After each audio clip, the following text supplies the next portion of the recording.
Bonjour, cette vidéo a pour but de montrer comment obtenir une génération aléatoire, soit d'un nombre compris entre 0 et 1, soit d'un entier compris entre deux bornes que l'on se fixera. Tout d'abord, voyons comment obtenir un nombre aléatoire compris entre 0 et 1. Pour ceci, on va se placer dans le menu Calcul qu'on sélectionne à l'aide de la touche OK. Puis, on va utiliser la Toolbox, c'est-à-dire boîte à outils, que l'on peut voir ici à l'aide de la petite pastille qui représente une boîte à outils. On va sélectionner tout en bas la case Aléatoire et Approximation.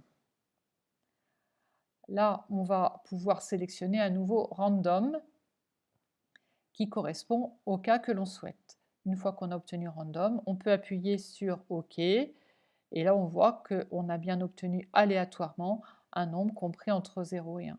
Si on appuie successivement sur OK, à chaque fois, un nouveau nombre aléatoire compris entre 0 et 1 s'affiche.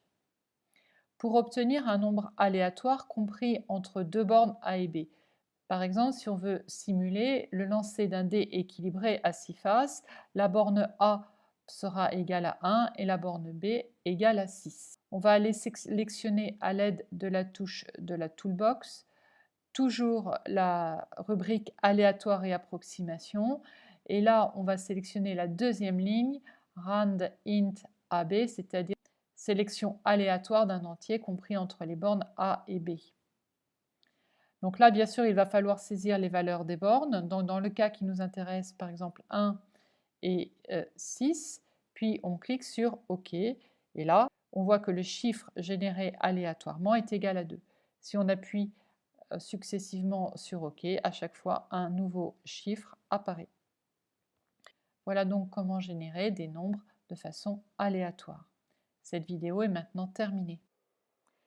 Pour retrouver d'autres vidéos concernant l'utilisation de la calculatrice Numworks, ne pas hésiter à cliquer sur le lien qui conduit vers la playlist. À très bientôt!